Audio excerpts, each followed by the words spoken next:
आता हे आम्ही स्व इच्छेने त्या ठिकाणी दिलेलं आहे, याबद्दलची चर्चा सुद्धा तिथे झालेली आहे. आता याच्या पुढं माझं एकही मत आहे आणि हे तुम्ही रेकॉर्ड करा. याच्या पुढचा लढा हा लोक लढतील, सगळे लढतील. जर त्यांच्या पक्षातून त्यांच्या परिवारातून जर मला कोणी आलं आणि म्हणलं की जे जे आहे ते आम्हाला दे, आम्ही लढायला तयार आहे. मी सगळे त्यांना द्यायला तयार आहे. लढावं पण लढलं पाहिजे एवढंच आमचं मत आहे आणि दादांना न्याय मिळाला पाहिजे. त्यासाठी जो जो कोणी भूमिका घेतोय, अमोल मिटकरी त्यांच्या बाजूनी भूमिका घेत आहेत. त्यानंतर तिथं काल एक नायकवडे नावाचे आले होते, ते भूमिका घेत आहेत. ठोंबरेताई तिथं भूमिका घेत आहेत. बाबा पाटील तिथं भूमिका घेत आहेत. बाकी इतरही भूमिका घेत आहेत. तिथं जयली सुद्धा सोशल मीडियाच्या माध्यमातून तिथं व्यक्त झालाय की ब्लॅक बॉक्सच्या बाबतीत काहीतरी आम्हाला शंका वाटते आणि त्याच्याच बरोबर जे विमान आहे व्हीएसआर चालवणारं कंपनी, त्याच्यावर आम्हाला शंका आहे व्हीएसआर कंपनी बंद झाली पाहिजे, असं जय सुद्धा त्या ठिकाणी बोललाय आमचं प्रेझेंटेशन झाल्यानंतर. त्यामुळे ज्याला कोणाला पुढे घेऊन आणि काकींनी सीबीआय एन्क्वायरी मागितलेली आहे. त्यामुळे आपापल्या लेवलला लढलं पाहिजे पण न्याय मिळाला पाहिजे एवढी आमची. ज्या पद्धतीनं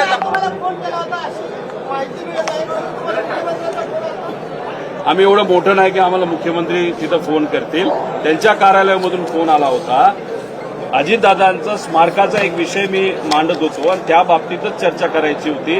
आज ती बैठक होत नाही पण उद्या संध्याकाळी ती बैठक होईल आणि त्या बैठकीला गेल्यानंतर स्मारक अजितदादांचं व्हावं ही तर मागणी आम्ही करूच. त्याच्याच बरोबर इन्व्हेस्टिगेशन म्हणजे एफआयआर बद्दल पण त्यांना माहिती आम्ही देऊ आणि माझ्याकडे जे काही कागदपत्र आले ते सुद्धा आम्ही त्यांना त्या ठिकाणी देऊ. ज्या पद्धतीनं आता तपास चालू आहे त्या पद्धतीनं तुम्हाला असं वाटते का न्याय मिळेल?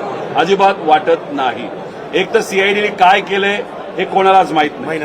आपण तिथं प्रेशर वाढवलं. तुमच्यासारख्या चांगल्या मीडियाने तो मुद्दा नेला. सोशल मीडियावर महाराष्ट्राचे तमाम सामान्य नागरिक हे व्यक्त झाले. बारामतीकर हे व्यक्त झाले. काही गावांमध्ये तिथं बंद पाडला गेला आणि त्यानंतर डीजीसीआयवर प्रेशर आलं. त्याच्यानंतर आता सीआयडीवर प्रेशर आलं. आता सीआयडी आज कुठेतरी ते प्रेस कॉन्फरन्स घेऊन काय केलं ते सांगतील. डीजीसीए 24 तारखेला त्यांनी रिपोर्ट दिला पण डीजीसीएने अजूनपर्यंत प्रायमरी रिपोर्ट दिलेला नाही. प्रायमरी रिपोर्ट हा 15 तारखेला यायला पाहिजे होता. आता तो रिपोर्ट अजूनपर्यंत आला नाही. आल्यानंतर आपल्याला कळेल की खरंच काय त्यामध्ये घडलं होतं.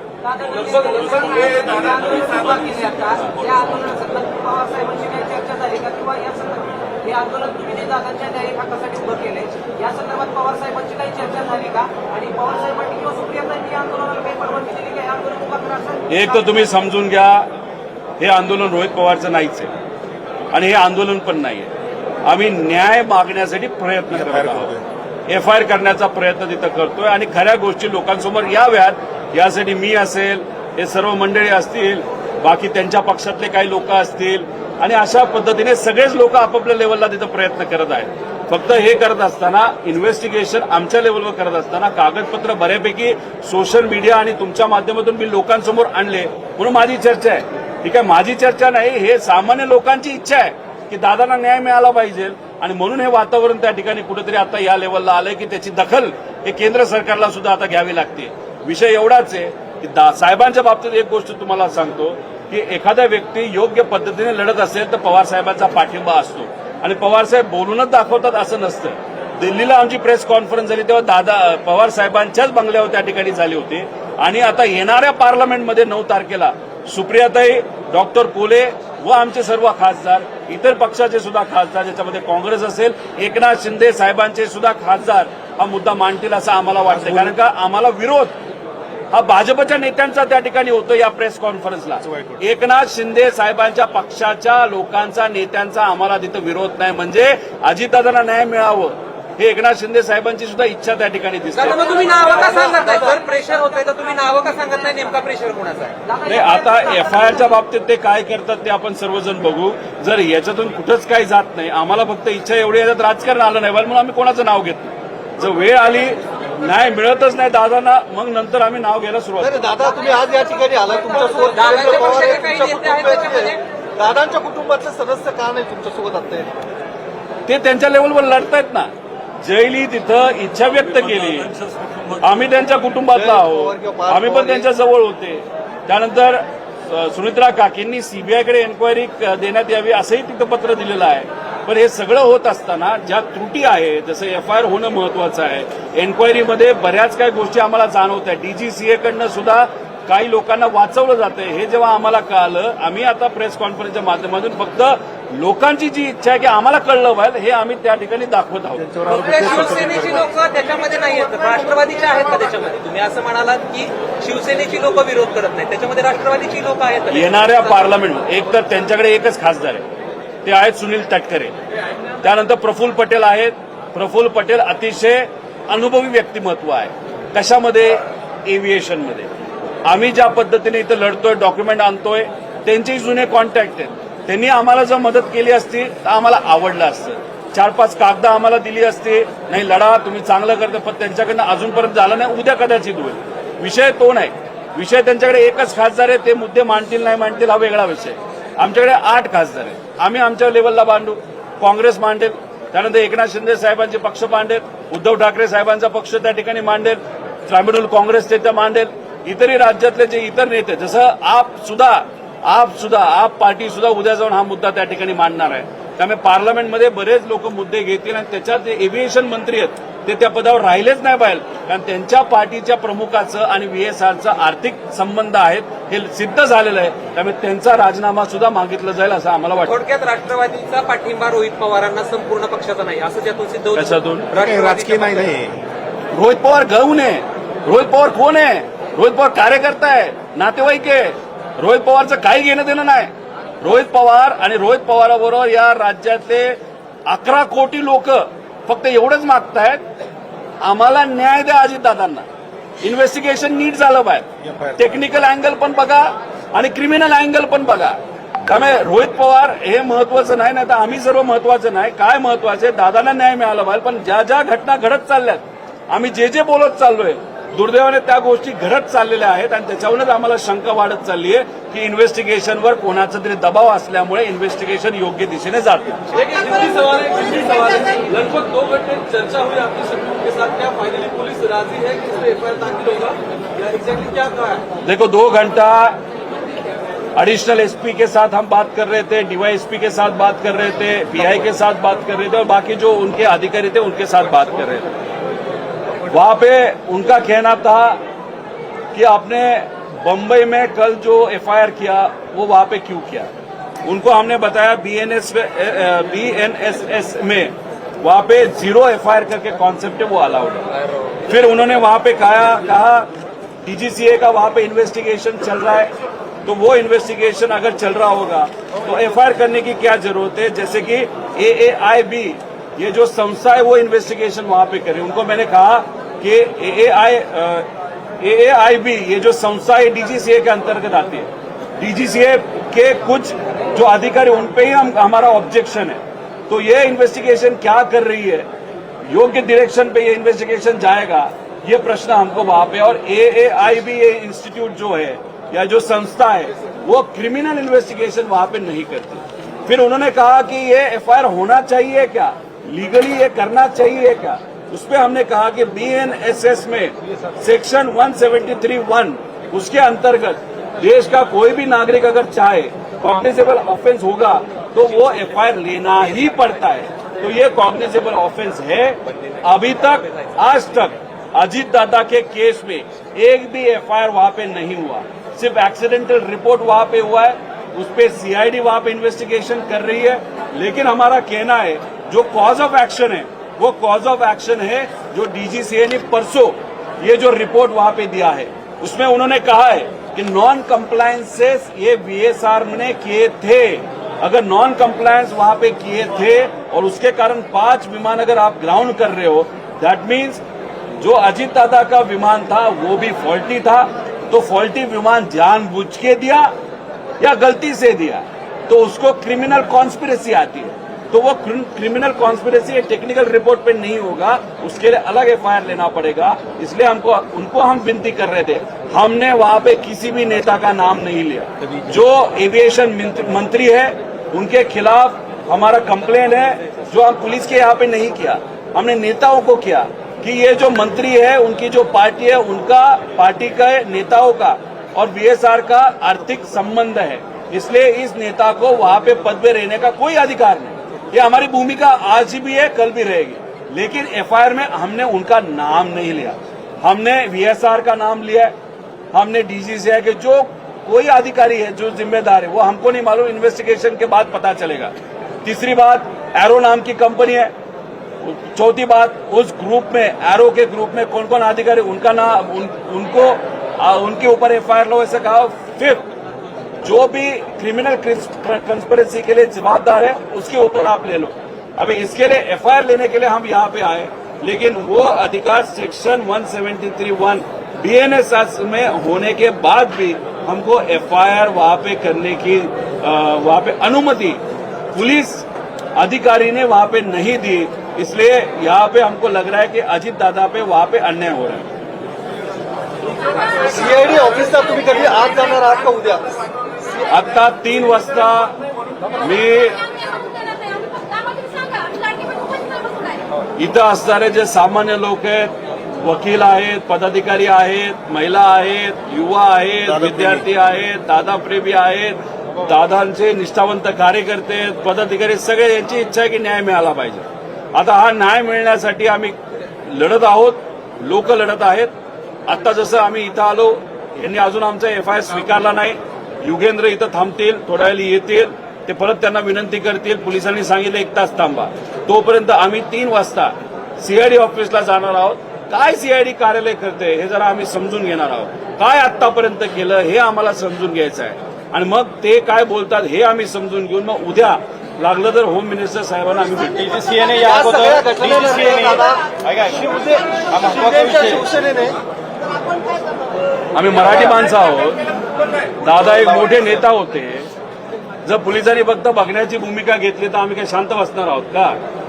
आम्ही इथं आमची भूमिका एवढीच आहे की दादांवर अन्याय होऊन देऊ नका। लेकिन जर आता जे दिसायला लागले की इन्व्हेस्टिगेशनच्या बाबतीत कुठंतरी हस्तक्षेप व्हायला लागलेला आहे, आणि मग काही लोकांना, काही कंपन्यांना वाचवलं जातं, मग दादांच्या बाबतीतच अशा गोष्टी होत असतील, आणि मग दुसऱ्या केसेसच्या बाबतीत तिथे एफआयआर होतात। सुशांत सिंगचं मी बोललो तुम्हाला की तिथं एवढा आवाज उठवला जातो, आंदोलन केलं जातं। अरे हे तर तुमचे मित्र होते, हे मोठे नेता होते, करोडो लोकांनी यांच्यावर प्रेम केलेलं आहे, पाठिंबा दिलेला आहे। या व्यक्तीच्या बाबतीत तुम्ही आंदोलन करत नाही, तुम्ही प्रयत्न करत नाही, साधा एफआयआर होऊन देत नाही। मग ह्या सगळ्या गोष्टी बघितल्यानंतर कुठेतरी शंका ही वाटायला लागलेली आहे। आम्ही 2-3 दिवस बसू, वाट बघू। आमचे वकील जे आहेत, इथं राहुल भाऊ सुद्धा आहेत, खारतोडे भाऊ त्या ठिकाणी आलेत, तिथं प्रांजल तिथं होते, त्यांचं मत आहे की 2 दिवस आता आम्ही एक ईमेल एसपी साहेबांना त्या ठिकाणी लिहिणार आहोत। उद्यापर्यंत आम्ही थांबू, आणि आमचे वकील जी बारामती संघटना आहे त्यांनी सांगितलं की दादांची केस आम्हाला दादांच्या प्रेमापोटी त्या ठिकाणी लढायची आहे। त्यामुळे मग वकील इथले बारामतीचे जे म्हणतील, जसं म्हणतील, बारामतीत आपण केस फाईल करायची एफआयआर करण्यासाठी। केस ही पीआयएल नाही, एफआयआर करा याच्यासाठी आम्ही बारामतीमध्ये जायचं का मुंबईत जायचं हे इथं असणारे वकील संघटना ठरवेल, वकील ठरवतील, ते जसं सांगतील तसं आम्ही पुढे जाऊ। दादा, या सगळ्या घटनेनंतर नाही, घटनेचा तपास व्हावा यासाठी आमचं मत आहे की 2 महिन्यामध्ये आपल्याला तपास नक्कीच त्या ठिकाणी कळू शकतो। त्यातला 1 महिना झालेला आहे, पण झालं असं आहे की डीजीसीएचे काही अधिकारी हे व्हीएसआर कंपनीला सपोर्ट करण्यासाठी, आणि व्हीएसआरच्या पाठीमागे मोठे मोठे लोक असल्यामुळे कागदपत्र हे मॅनेज केले जात आहेत, इन्व्हेस्टिगेशन हे मॅनेज केलं जात आहे, कागदपत्रापासून सगळे पुरावे हे मॅनेज केले जात आहेत, मॅन्युप्युलेट केले जात आहेत, आणि म्हणून आम्हाला भीती वाटते की उद्या जाऊन दादांना खरंच न्याय मिळेल का? त्यामुळे लवकरात लवकर हे इन्व्हेस्टिगेशन व्हावं। डीजीसीएचे काही अधिकारी याच्यामध्ये आहेत असं आमचं मत आहे। त्यामुळे मग डीजीसीएलाच तुम्ही कलम 11च्या अंतर्गत जे इन्व्हेस्टिगेशन करायला सांगत आहात ते आम्हाला अमान्य आहे। त्या इन्व्हेस्टिगेशनच्या पद्धतीने व्हायला पाहिजे। डीजीसीएच्या कलम 12च्या अंतर्गत ते व्हावं, ज्याच्यामध्ये ते पारदर्शक पद्धतीने व्हावं, बाहेरच्या काही एजन्सी त्याच्यामध्ये घेण्यात यावा, अशी आमची सगळ्यांची त्याच्यामध्ये मागणी आहे। शिवसेनेने विमान वापरायचं बंद केलेलं आहे, वापरायची नाहीये, त्यांची विमानं घ्यायची नाही, VSRची विमान वापरायचं बंद केलेलं आहे। एकनाथ शिंदे साहेबांनी जर ही भूमिका घेतली असेल त्यांचं मनापासून मी स्वागत करतो। म्हणून गेल्या काही दिवसांमध्ये आपण जर बघितलं असेल, एकनाथ शिंदे साहेबांचे अनेक मंत्री आणि अनेक नेते हे इन्व्हेस्टिगेशन चांगलं पारदर्शक पद्धतीने झालं पाहिजे असं म्हणतात।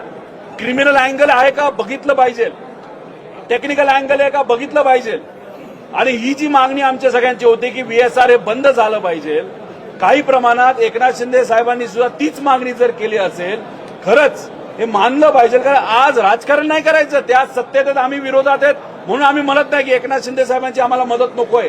आम्हाला देवेंद्र फडणवीस साहेबांची सुद्धा मदत पाहिजे. आम्ही तिथं प्रधानमंत्री साहेबांची मदत मागितली आहे, आम्ही तिथं अमित शहा साहेबांची मदत मागितलेली आहे. आम्ही हा राजकीय मुद्दा नाही, आम्ही राजकारण इथं करत नाही, हेच तर आम्ही सिद्ध करतोय. पण हे बोलत असताना, मुद्दे मांडत असताना आम्हाला विरोध हा फक्त भाजपचेच काही नेते करतात, त्यांचे ट्रोलर तिथं करतात, आणि मग त्याच्यावरनं कुठेतरी लोकांची भूमिका व्हायला लागली आहे.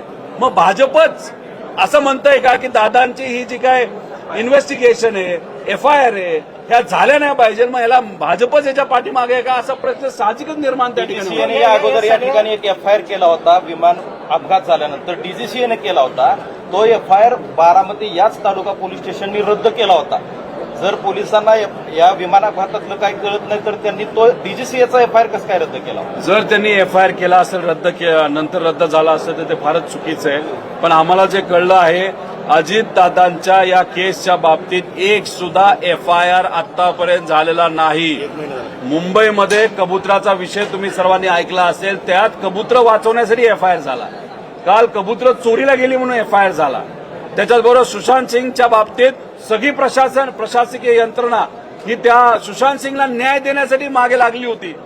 ठीक आहे, सुशांत सिंगचं काय झालं, कसं झालं हे बघत राहतील, पण अजितदादांचं काय झालं हे बघण्याची भूमिका जर सत्तेतल्या काही लोकांची नसेल तर मग आश्चर्याची गोष्ट आहे. अरे साधा FIR करून देताय तुम्ही, आणि FIR मध्ये आम्ही कोणाचं नाव नाही घेतलं. FIR आम्ही दिलेत तुम्हाला पत्रकारांना, तुम्ही वाचा, आम्हाला त्याच्यात राजकारण करायचं नाही.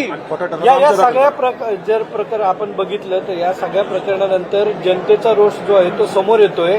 हे शांत करण्याचा प्रयत्न जो आहे तो कसा केला जाईल, उत्तर मिळाले नाही तर, किंवा महाराष्ट्रात उद्रेकाचा होऊ शकतो, काय भूमिका असणार आहे, किंवा कसं शांत करणार आहे? आम्ही एवढीच भूमिका घेणार आहोत. बारामतीकरांना सुद्धा आम्ही विनंती केली होती की खूप मोठ्या संख्येने कृपा करून तुम्ही येऊ नका, इथं तुम्ही शांततेत राहावा. सरकारी ज्या काही वास्तू असतात त्याची सुरक्षितता ही आपली जबाबदार असते. त्यामुळे शांततेत जे काय आपल्याला करता येईल ते तुम्ही करू शकता. दादा शिस्तप्रिय होते. तालुक्यात, विविध तालुक्यामध्ये अजितदादांच्या प्रेमी लोकांनी जर तिथे FIR करण्याचा प्रयत्न केला आहोत, त्यांची इच्छा आहे. कारण की इथं आम्ही काय कुठं कोणाचं प्रतिनिधित्व करत नाही. मी त्यांचा एक पुतण्या म्हणून, युगेंद्र त्यांचा एक पुतण्या म्हणून, इथं असणारे लोक त्यांचे दादा प्रेमी म्हणून, या राज्याचा नागरिक म्हणून आमची इच्छा आहे दादांना न्याय मिळाला पाहिजे. या भूमिकेतून आम्ही आहोत. त्यामुळे महाराष्ट्रामध्ये तिथं असणारे जे सामान्य नागरिक आहेत, दादा प्रेमी आहेत, ते काय भूमिका घेतात याच्यावर माझा तरी कंट्रोल नाही. त्यांनी त्यांच्या लेवलवर भूमिका घ्यावी, पण भूमिका घेताना शांततेत घ्यावी. नाही, जन आक्रोश जर असेल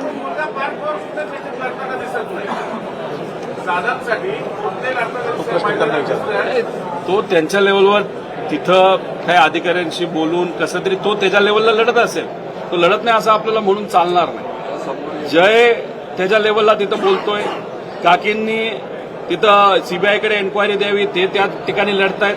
त्यामुळे सगळेच त्यांच्या त्यांच्या परीने तिथं लढतायत. फक्त विषय एवढाच आहे, हे मंद गतीने दादांचं इन्व्हेस्टिगेशन चाललंय एवढं आमचं कुटुंब म्हणून विचारतो की त्यांच्यावरती काही दबाव आहे का, किंवा ते उघडपणे बोलू शकत नाही, असं काही वाटतंय का तुम्हाला? याबद्दलची चर्चा कुठेही झालेली नाही. ते अजितदादांचे कुटुंबीय आहेत. जसं आम्ही कोणाला घाबरत नाही तसेच ते असावेत, आणि ते आहेत. त्यामुळे ते मला तुम्हाला वाटतं दबाव आहे त्यांच्यावर, काही दबाव वाटतो? वाटत नाही त्यांचा दबाव आहे. ते त्यांच्या त्यांच्या लेवलनी त्या ठिकाणी प्रयत्न करत आहेत आणि आम्ही आमच्या लेवलनी प्रयत्न करतो. पण आज अध्यक्षपदाची निवडणूक होती, त्या ठिकाणी तुम्ही एक लक्ष केंद्रित करण्यासाठी इकडे हे केलं असंही बोललं जाते. बर, लक्ष आमच्याकडे यावं नाही तर तिथलं लक्ष जावं यासाठी आम्ही हे केलं असं तुम्हाला वाटत असेल तर मग 0 FIR हे प्रोव्हिजन असताना आम्ही बारामतीत आलो का? नाही, आम्ही मुंबईत गेलो का? 0 FIR आहे तिथं ते घ्यावं, आणि काल घ्यावं. पण काल तिथं आम्हाला कुठलाच भाव मिळाला नाही, FIR घेतला नाही, आणि मग आम्हाला पर्याय दुसरा कुठला राहिला नाही. कारण का आम्हाला तिथं कुठंच दखल घेतली जात नव्हती, तर आम्हाला पर्याय दुसरा नाही. तर जिथं ही घटना घडली बारामती या भूमीमध्ये येऊन इथे FIR दाखल करणं, ते करून घेण्याचा प्रयत्न करणं, यासाठी आम्ही सर्वजण आलो. त्यामुळे जर कुणी वेगळ्या अँगलनी राजकीय दृष्टिकोनातून म्हणत असेल त्याला लखलाभ, तो त्याचा विषय. आम्ही इथं सामाजिक पद्धतीने दादांच्या प्रेमापोटी या सगळ्या गोष्टी करू. तुम्ही उघड भाजपचं नाव घेतलंय, भाजपचं नाव घेतलंय, तुम्ही हाय भाजप या मागे असं वाटतंय का? तुम्ही नाव घेतलंय. नाही, मी भाजपचं नाव याच्यासाठीच घेतलेलं आहे की भाजपचेच, फक्त भाजपचेच नेते मंत्री हे आम्ही जे बोलतोय त्याच्यावर आक्षेप घेत आहेत, त्यांचेच ट्रोलर या विषयावर आक्षेप घेत आहेत, त्यांचेच प्रवक्ते या विषयावर आक्षेप घेत आहेत. बाकी कुठल्याच पक्षातले, बाकी कुठलेच सामाजिक लोक या विषयावर तिथं आक्षेप घेताना दिसत नाही. त्यामुळे ते लोक का आक्षेप घेतात याचा प्रश्न आम्हाला पडलाय आणि त्यामुळे चर्चा ती होत असल्यामुळे ती चर्चा इथं मी फक्त बोलून दाखवतो. राजकीय चर्चा ही पण आहे की विलिनीकरण होत नाही, त्यामुळे रोहित पवार अशा पद्धतीने प्रेशर टॅक्टिक्स करतायत अशी एक धक्की आवाज. सगळ्यात पहिल्यांदा मी म्हणलो होतो विलिनीकरण आता काही फायदा नाही, आम्हाला करायचा पण नाही. कारण का दादाची भावनिक इच्छा होती की पवार साहेबांचं वय बघता पवार साहेबांबरोबर एकत्रित येणं ही त्यांची भावनिक इच्छा होती. 18व्या वर्षी अजितदादांचे वडील हे वारले. आनंद आजोबा हे वारल्यानंतर अजितदादांना कुणी मुलासारखं वागवलं असेल तर पवार साहेबांनी वागवलं आणि हे त्यांच्या मनात होतं. हे त्यांनी आम्हाला बोलून दाखवलं. जेव्हा रेवतीचं लग्न ठरलंय हे सांगण्यासाठी पवार साहेबांनी अजितदादांना फोन केला. मी तिथं होतो, पण पवार साहेबांना कफ असल्यामुळे पवार साहेबांना बोलता येत नव्हतं. पवार साहेब काय बोलतात हे दादांना कळत नव्हतं आणि ही ती परिस्थिती बघितल्यानंतर दादांच्या डोळ्यात पाणी मी बघितलेलं आहे. मग ही भावनिक भूमिका दादांची असताना याच्यामध्ये आम्ही राजकारण का करू? अरे नको आम्हाला हे विलिनीकरण, पण अजितदादा न्याय तर द्या, त्याच्यासाठी एफआयआर तर करा. साधी एफआयआर होत नसेल तर अजितदादा न्याय कसा मिळणार असं आमचं मत आणि लोकांचं मत आहे.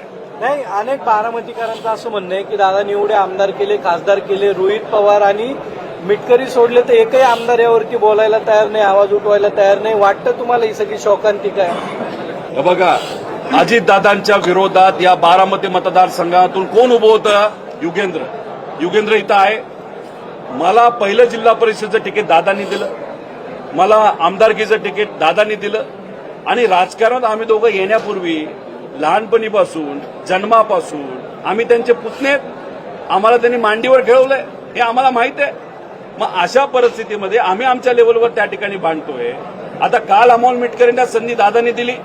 नायकवडेंना भाषणातून शब्द दिला होता की तुला मी तिथं आमदार बनवतो, दादांनी करून दाखवलं, ते तिथं आले होते. आता बाकीचे काय येत नाहीत हे मी कसं सांगू शकणार? तो त्यांचा तिथं विषय आहे. नाही, पण शोकांतिका वाटते का तुम्हाला एक सगळी? त्यांनी पण यायला पाहिजे या तुमच्या लढ्यामध्ये. त्यांच्या मनामध्ये असेल पण त्यांना येता येत नसेल, काय येता येत नाही मी नाही सांगू शकणार. चला, थँक्यू बाबा, थँक्यू बाबा, थँक्यू. तू पण नाही की तुम्ही फक्त एकच दादा अजित दादा बस.